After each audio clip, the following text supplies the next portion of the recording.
Welcome back to another episode of Broke Up, Not Broken. If you're going through a divorce, don't worry, you're not alone. This is your one-stop shop for mastering your life and your finances throughout the entire divorce process.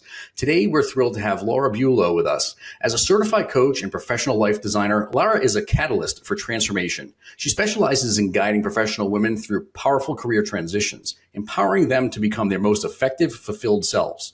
With a talent for helping clients get unstuck and reignite their passions, Lara infuses her coaching with a contagious zest for life. She firmly believes that joy and purpose should be integral to success, encouraging clients to have more fun, chase their dreams, and rediscover their sense of purpose. Lara's clients uncover not just career clarity, but also a renewed sense of self, equipped to navigate life's twists and turns. So listen, if you're feeling overwhelmed by your divorce or your current station of life, don't be.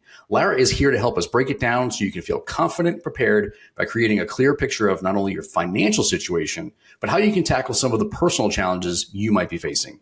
So grab a cup of coffee or your beverage of choice, buckle up, and let's once again get you personally and financially empowered. Lara, it's so great to have you with us. Thanks, Jamie. It's really nice to be here. Well, so tell me more about that lead-in. You do so much stuff with all the people that you work with. Like, tell me more about like the work you do and the people and some of the people that you work with. Yeah, absolutely. You know, I'm just thinking about the conversation we had before we came in. And so I'm like, yeah, it's great to be here. And like, I know that you do so much, and I can only imagine like all the amazing people you've spoken to here and the financial advice that they would give.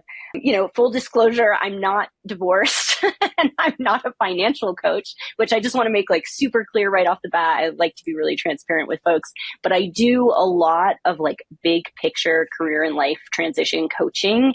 And, I'm just like all the things fall under that bucket. So I do have a very wide referral network and have worked with a lot of financial coaches, folks going through divorce, new parents. I have 2 kids myself, and I have a husband in medical residency. I think there's a pretty high divorce rate there.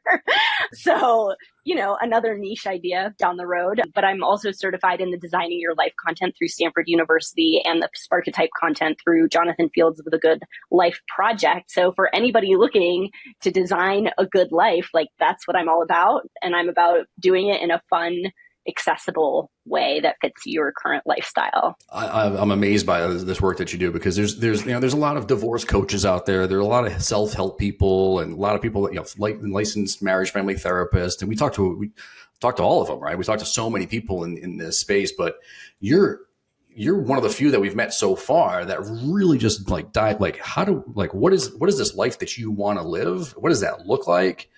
And how can we, with some specificity, help you achieve it? It's phenomenal. I mean, one of my favorite things about the work that I do and the reason that I became a coach is because I love asking like the big, juicy life questions. Like when I enter a networking event, my plan is always to speak to at least one person and to have like a real conversation with them, because otherwise I can't stomach the amount of networking that I do.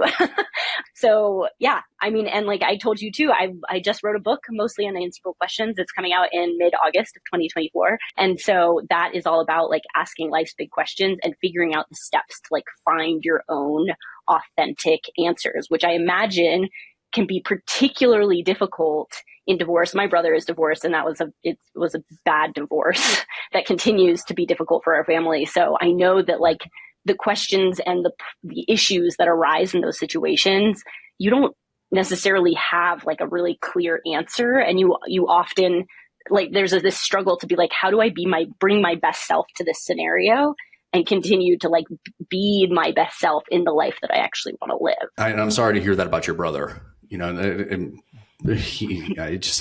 empathize with people that go through these long, enduring, disgusting divorces, right? Like I told you in the lead up to our conversation, I've been since remarried for over 5 years now, and her divorce with her ex-husband was like they could write a book on how it was supposed to be done.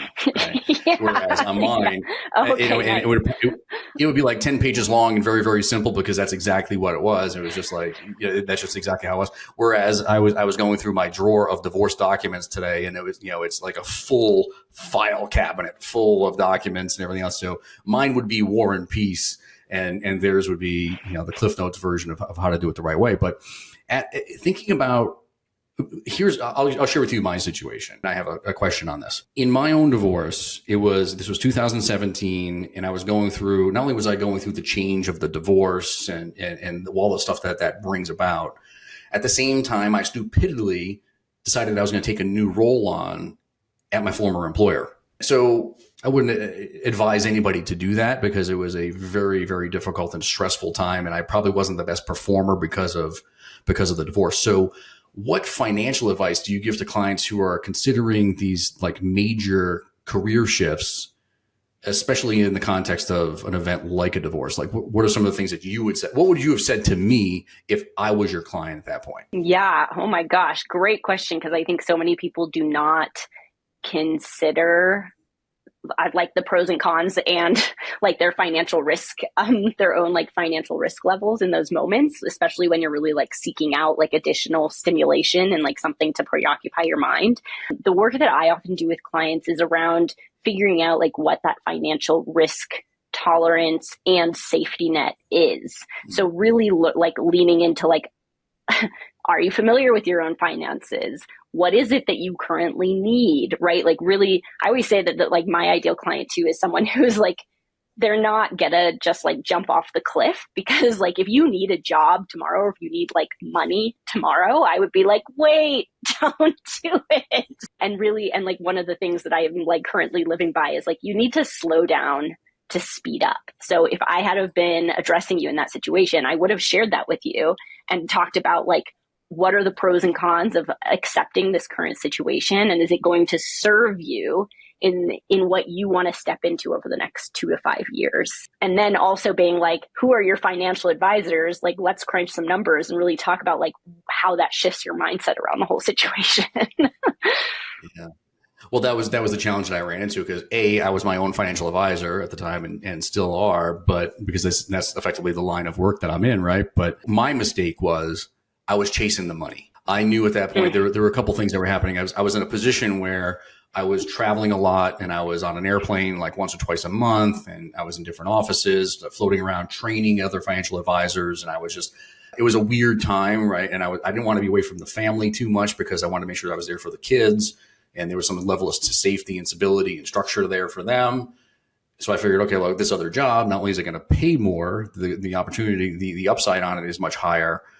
I also get to be able to stay home. And then I did that. So there was a little bit of chasing the money. There was also a little bit of, which financially was a blessing because that put me in a position where I could start my own company a few years later and go off on my own and do all these great things that I've been able to do over the course of the last few years. But man, that was not the ideal time to do it. It was rough. Yeah. It was rough. Yeah, transitions. I mean, that's the thing too about transitions. I feel like we don't often give ourselves enough credit and like feel the weight of whatever transition we're going through, right? Like the top 3 stressors in life, I believe, are moving, divorce, and like, I think like death in the family or something. Mm-hmm. So, you know, when you think about those things, especially with moving, I feel like people are like very cavalier, but like any career transition, any transition period in your life is going to take up a significant period of time and a ton of energy, right? It's not like you're just going to pick up a new job and be like, this is great. It's like, there's like a whole like months long scenario where you really have to like live into and get used to the whole situation. And if you're juggling a divorce at the same time, one of the top 3 stressors of life, it's like, well, that's a lot. You mentioned the word safety net earlier.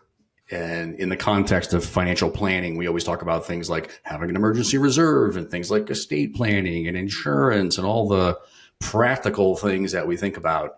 What are some other safety nets people need to consider before they're making such a transition? You know, I'm thinking right now of this resource that I really love. Have you heard of the School of Life out of London? I have not. They're amazing. I like highly recommend them because they provide like so much good content on like bite-sized learning pieces. And I always think about them because I feel like, you know, as far as safety nets are concerned and like financial stuff in general, like most of us like never learned any of that in school. And you would think that that would be like a class that you take every year to really set you up for success, like entering adulthood. But of course, like, you know, in this day and age too, they should be teaching us about like what is marriage and what is divorce, because that is also like a major part of modern life and our current legal system. But anyways, that aside, you know, I feel like from a safety net perspective, the way that I would work with somebody is really like walk them get them to walk me through their daily life and start taking bullet points of like, what are your daily needs? Do you have a family? What are their daily needs? Figuring out like, what one person, just figuring out how their specific needs need to be taken care of, and that number is specific to their life, where they live, their family structure, all of the things, and really understand like, okay, how am I going to provide that like as I move through this transition, and make sure that they're in touch with somebody who can help them make the numbers match. And it's something that I talk to people too, like even if it's a simple career transition, divorced or not, right? This idea of like, what are your requirements of this next position? Are you going to be like filling your buckets, right? Like a lot of people think, oh, I'm just going to like quit and go find another job. And it's like, well, sometimes that works and sometimes it doesn't, because there's pros and cons to everything. And like, you might end up like depleting a particular bucket of your life that was actually ended up being really important. So making sure that you're getting the piece that's missing alongside your other needs met when you enter into a new situation, and being able to like articulate those things and figure out like, something I talk to a lot of clients about is like, how do you know that the workplace culture in a new place is going to work out for you? So in a divorce situation, be like, let's think about the markers that we'll share with us, like that will get us to know that something is going to be working out in our favor or making us more comfortable. So like thinking about like, what will this look like? What will that feel like in the real world, rather than this, like just a word that's sort of, there's lots of fluffy coaching words. I want peace. I want clarity. Like what's that going to look like in a couple months' time? How are we going to make sure that starts to integrate to your life? One of the things we do with all of our clients, both on the financial planning side, where we do our traditional retirement planning and investments and that type of thing, but also in the divorce financial planning, is we ask them to go through the SMART framework, the SMART goal setting framework for when we are looking at goals and objectives. And one of it's very much in line with what you're talking about, because we want to make sure that we have specific goals. We want to make sure they're measurable. They're aligned with their key stakeholders, that's their kids and their loved ones and so on. Are they measurable? Can we actually measure our progress towards achieving this goal? And is it time bound? How long are we going to take to be able to do this thing, right? Because I don't think it's enough to just say something to the effect of like, well, once the divorce is settled, I'm going to go buy a house in Miami. Okay, well, right. What color is the house, and how many bedrooms, and how many bathrooms, and how many square feet? And let's really try to be very, very specific about this and make sure that the goals and objectives that we have align with the people that are, if your kids can't stand Florida and they're going to give you a hard time about it the entire time, why would you want to buy a house in Florida, right? So we walk them through this exercise. So it's very, very similar to the work that you do. Yeah, and just making those things real and like you said, measurable, making them more tangible in your everyday life. So another resource that I can think of that might be really useful for some of your clients is, the SMART is good, but I like to throw a little shade on SMART, because I actually think that the WOOP from framework is like so much more fun. Are you familiar with it? I am not. I need to hear this. Yeah, so the WOOP framework is wish, objective or outcome, obstacle, and plan. So, and the reason that I like this framework so much is because it has the obstacle baked in, and most goal setting frameworks like completely ignore the obstacles that like will inevitably come your way, right? Like everybody gets up in the morning or and like is like, oh, I'm too tired to work out, right? Or you wait until the end of the day and you're like, oh, I couldn't possibly, like now I'm hungry or something, I'm going to go home and make dinner. So that in every plan, like something will arise that's going to like thwart you and what you're trying to achieve. And so I just love this one so much because it like marries the wish of your particular goal, right? The outcome into the whole thing. So it kind of puts in, like, it bakes in your why. It bakes in, for my clients, am I allowed to swear? Of course. I call it the oh shit plan. Yeah.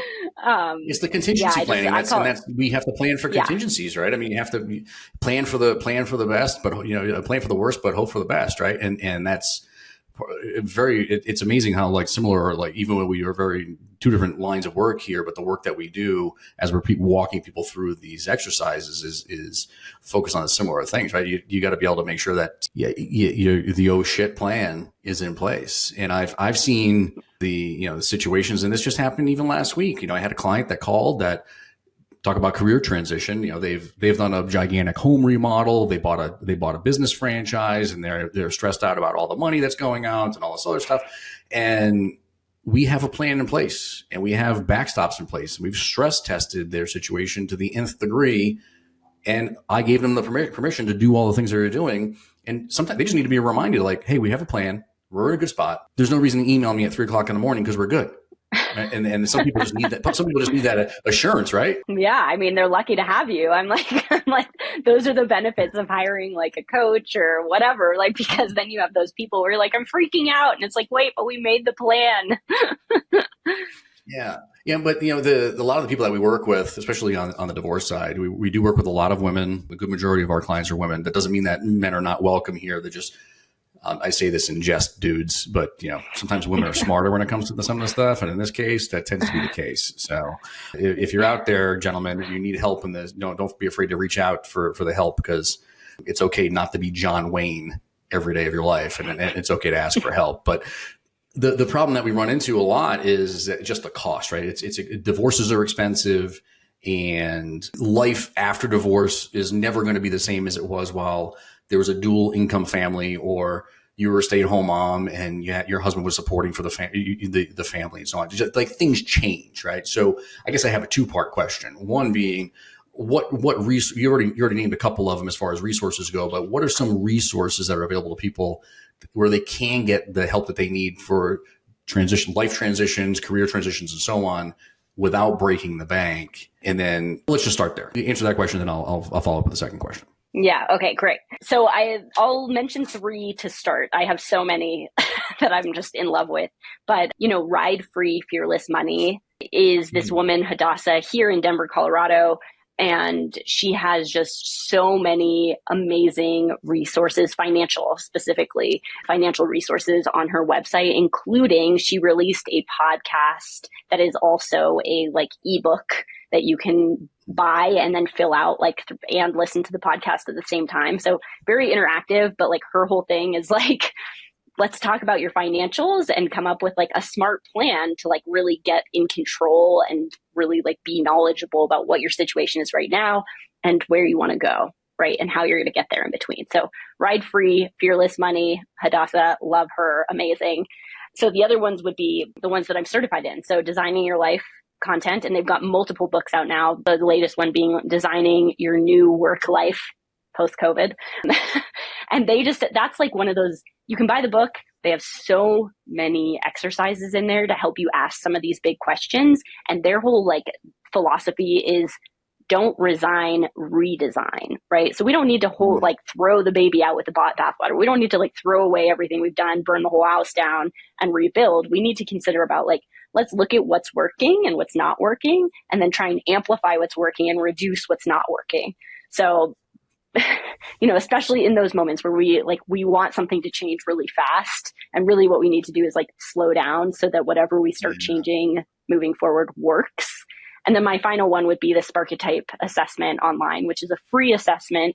And I think they're launching a DIY course that you can do online to help you use your Sparketype results in order to facilitate a career change. And then of course you can always hire a coach like me to facilitate that work too, for additional accountability, deeper diving into all the content. Yeah. But those are the ones where I'm just those are all amazing. They're going to be game changers if you really follow through on them. And then of course, coaching, right? Hire a coach, get somebody to hold your hand and really hold you accountable to the changes you want to make.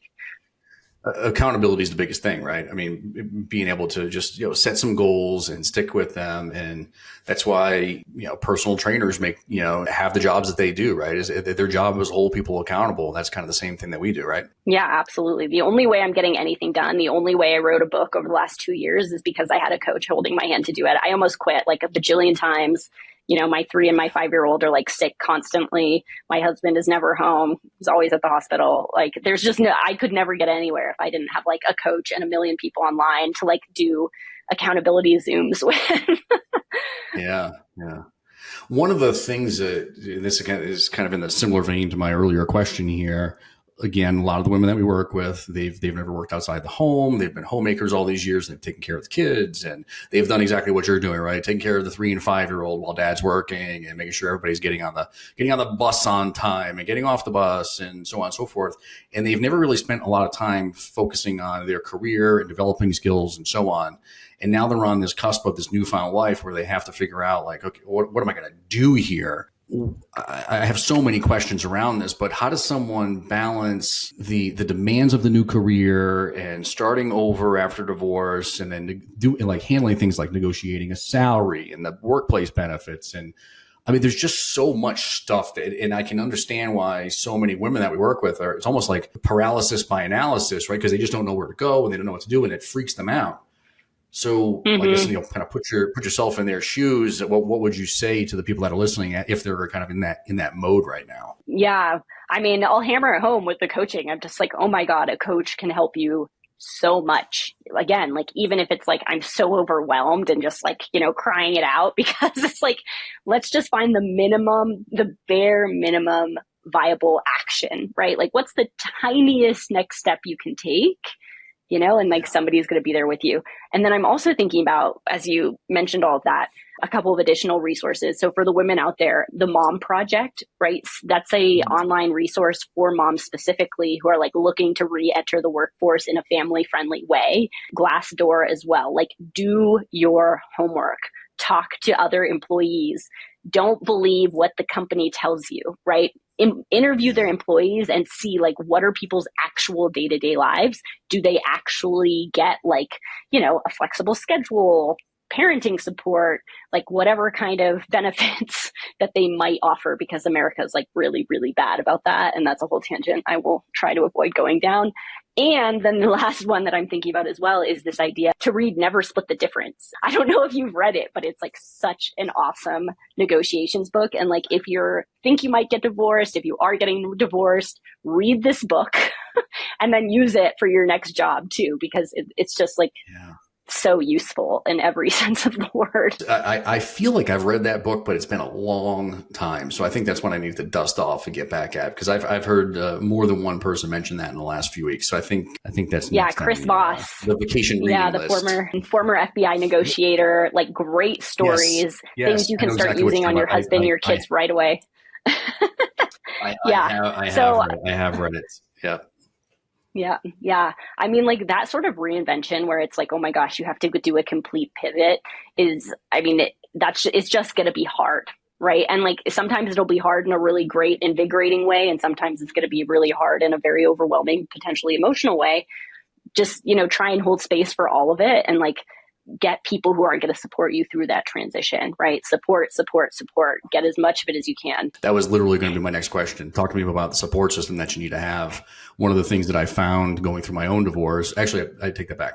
One of the things I found going through my own divorce was that a lot of people that are out there that can help you through this transition, I had no idea they existed. So I basically went it alone, and I could have used so much more help than I got from other people through my divorce. But that was going to be one of I think I call it creating Team You, right? Like, yes, you have your financial person, you have your legal person, you have your emotional person, the therapist, the divorce coach, whomever, to help you through, your people like you to help you through to handle the emotional aspects and the transition that they're going through.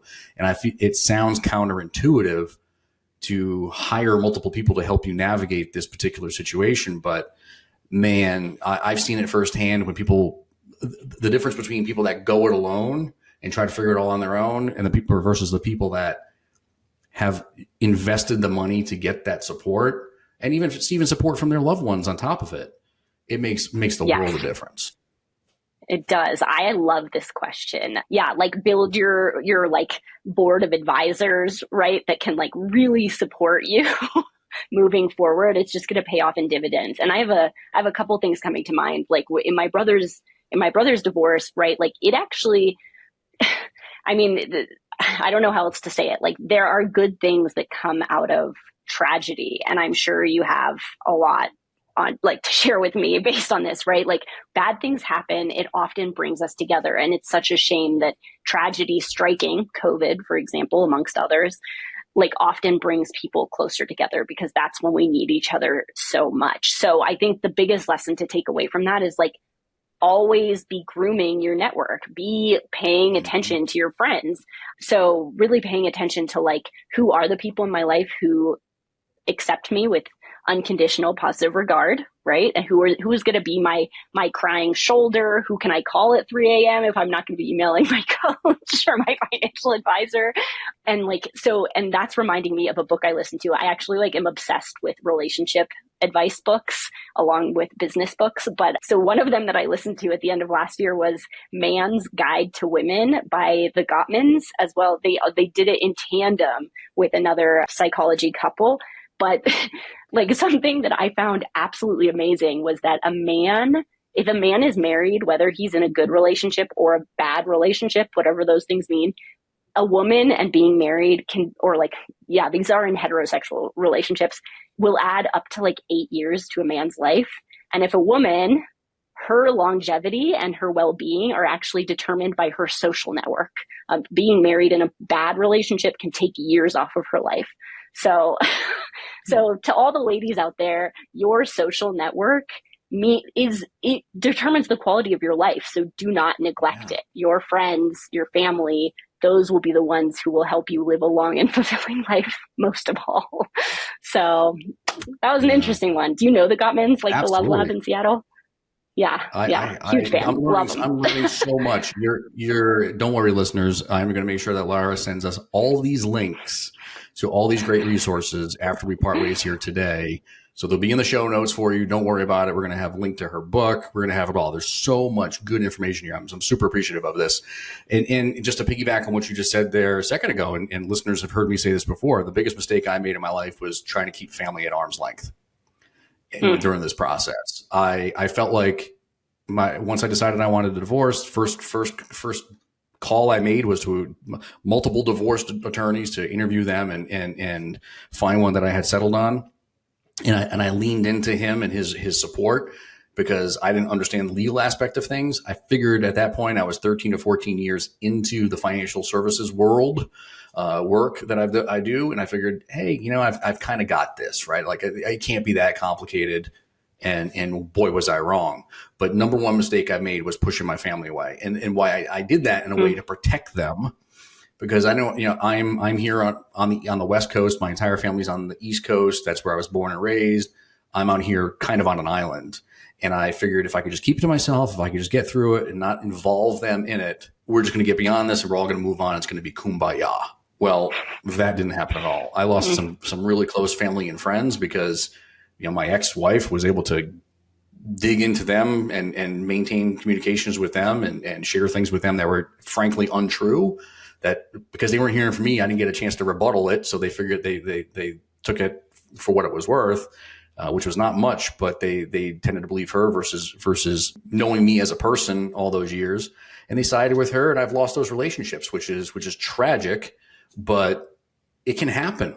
And people, that's just, unfortunately, some of this is human nature. And, if you're listening and you feel like, you want to protect your family, I would recommend you bring them in sooner rather than later, let them know what's going on so it's not a surprise, and it'll probably save yourself some headache down the road for sure. Yeah, that was definitely that. I meant to mention that earlier as well. That was like absolutely my brother's story as well, is that, we didn't hear so much about it in the beginning, but then as things got rougher and rougher, right? Like it made us closer as a family. He began to spend more time on his relationship. So that was sort of one of the gifts that came out of the tragedy of the divorce, was that hearing more from him, getting his side of the story, building a deeper relationship with him through the experience. But I know for a fact that he also like quadrupled his efforts to focus on his friends and the people in his life that were meaningful to him, and reaching out to new friends, because something very similar happened, right? His ex-wife told people all kinds of outrageous things, and he lost a lot of people in his life. And it's just one of those things where it's like, friendship is work.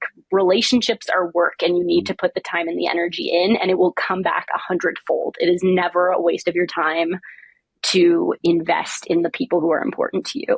Yeah. You never know when you're going to need to lean on them. So take it. I hope whoever's listening to this that needs to hear this message takes it to heart, because I lived it. Sounds like Lara's brother lived it as well. And it's not a fun position to be in.